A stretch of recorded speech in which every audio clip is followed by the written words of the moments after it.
Hello everyone! Thanks for clicking on this channel. My name is Desiree and I like to do videos on motherhood stuff, grocery hauls and coupon hauls and all kinds of stuff. But I know it's been a while since I did a sit down video, and this is one that I've been wanting to do for a little bit.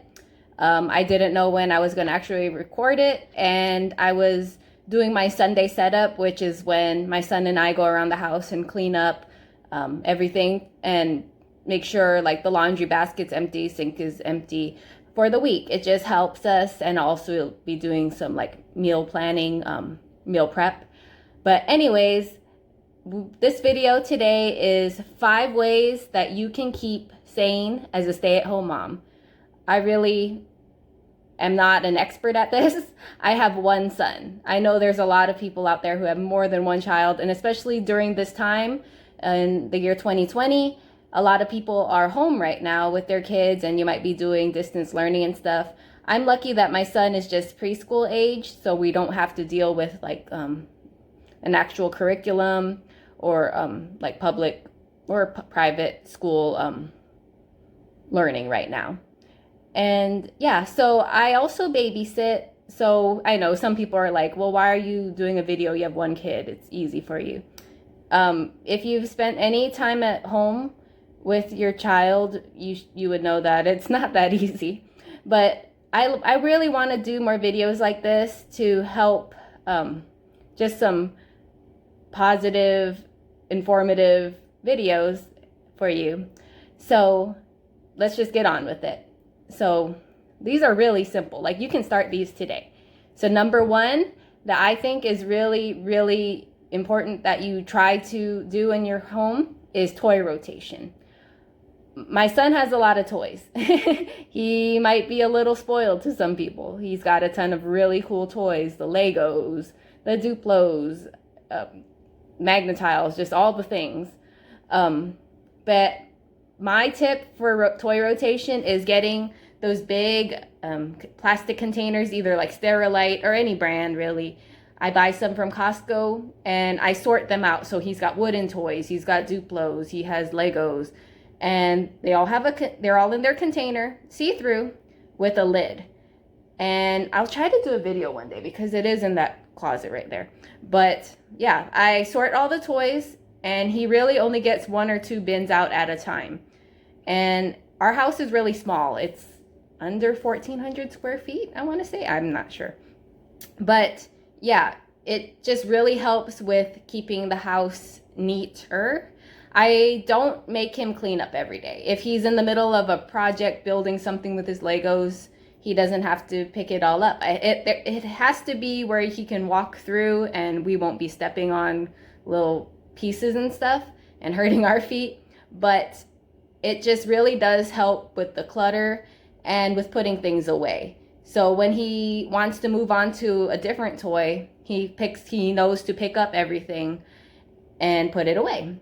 So, and some people might say, oh, just do 1 bin at a time. Well, sometimes you want to do, he's got tools and he wants to camp, which you need his fake food for. So yeah, that's why I say about 2 max at a time, really. So he likes it because in that way he can find all of his toys versus having a big toy box where you just have little pieces everywhere. He can like know where all of his pieces are to build that car he has going on in his head. So number 2, I learned this from she was an older woman at a training I did when I worked at a preschool years ago. And she had a at-home daycare. Her home was open to other children, and she had several children. And she said what she would do to keep sane is to either have a radio going or a TV going with an adult's voice speaking. And I do this with YouTube. I like listening to other moms and stuff who do like clean with me's, cook with me's, meal preps and stuff. And even though I'm not actively watching or listening, it does help you mentally keep sane. I don't know, like, I'm no psychiatrist or not psychiatrist, you know what I mean. But it does help you feel more mellow versus if you let your kid watch their shows all day long and listening to the music and the high-pitched voices, it'll make you go a little crazy.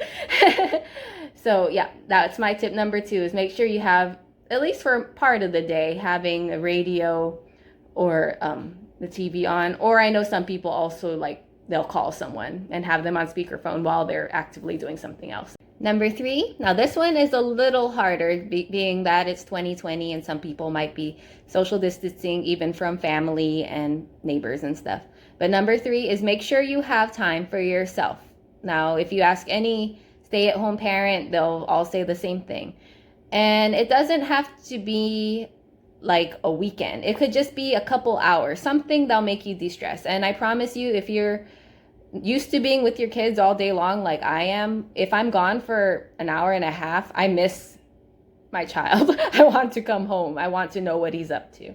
So yeah, just make sure you get out, and you can leave them with your partner, neighbor, somebody that you are in contact with right now. And just, even if you just go for a little drive, go pick up a $5 Starbucks. Like, this is your time. That it's okay. I like to save money. And what I actually do with my free time now is that's when I do my side hustle. So that's when I'll pick up an Instacart shipped, food delivery, DoorDash or Grubhub order. And I'll do that for, even if it's just an hour and a half, I find that it does help me de-stress. And it's just a little bit of time away. I mean, by all means, go get your nails done, do something special for you. Because even if you are a stay-at-home parent full time and you feel like you're not making money, you're going to get burnt out. So just do something for yourself every once in a while is good. Number 4, teach your child how to do chores. Now this is, okay, I'm going to set this up. So it's going to sound like my son is like, oh, this perfect little angel who keeps his room perfectly clean. No, he's a little boy. He likes to dump. He stopped dumping his toys out a while ago, but he likes to take all of his toys out to find the piece he needs, and then they're just everywhere. But honestly, the earlier the better if you teach them. What I do is I don't make him clean all the time, because I find when I would make him clean up every day, he would start like rebelling, I guess, like saying, oh no, I don't want to do that. I cleaned up yesterday. So, and even for me, I don't clean every day. I let the sink get full. I let the laundry get full, and it's just a family of 3. So I can do that. But yeah, I try to let him, he cleans up every few days, honestly, every other day maybe. And this is not just his toys. So yes, you should pick up his toys. That goes with toy rotation. But the other things he does is the things that honestly I don't want to do. Like dusting, because I have some allergies to dust, and I give him a little, it's over there, I'm looking at it, a little squirt bottle with just water in it and a microfiber cloth. I use a Norwex cloth for him, and that's his own special cloth, and he wrings it out and hangs it up and stuff. But yeah, he sprays down baseboards, wipes it down. He gets the vacuum for me. The old vacuum I had was much smaller, and he has like a little handheld that he can do, but he gets the Shark vacuum out for me and makes sure that everything's picked up, all the little pieces of trash are picked up. He helps sweep and mop the floor. And yeah, you'll be really surprised what your kid can do. When he turned 2, I believe that's when I first started really making him help me. And the first thing he did, and he loves it, is when the washer is done, I'll throw the clothes from the washer into a bin, and then he'll throw it from the bin into the dryer. And I don't know why. I guess it's because it's wet and cold or something, but him as a 2-year-old loved it. And he still does that. And as time has gone on, I've added more things that he can do. Like, I've tried to let him do dishes, and it was a mess. So maybe in a year or so, I'll do that. I won't want him filling the dishwasher and stuff. But you know what your child is capable of, and you can try challenging them too to see what they're capable of if you're just not sure.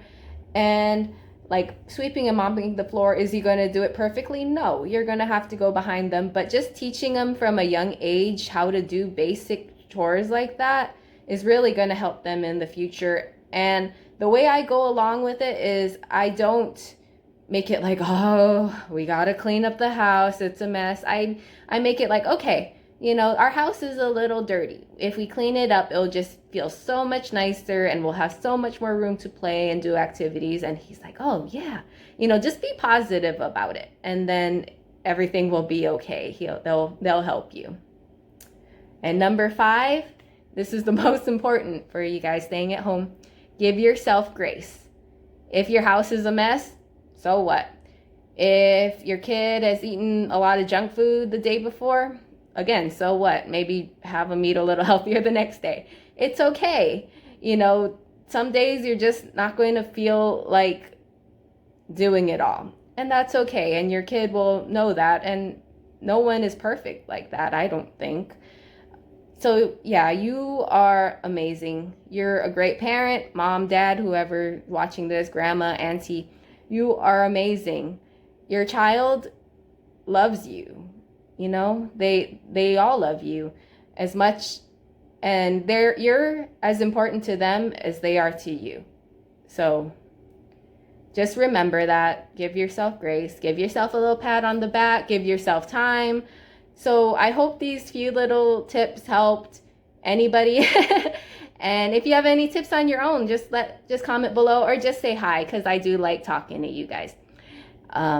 If you have any questions, just feel free to ask. My name is Desiree. I hope you enjoyed this video. If you liked it, please give me a thumbs up, and I hope everyone has a wonderful and blessed day.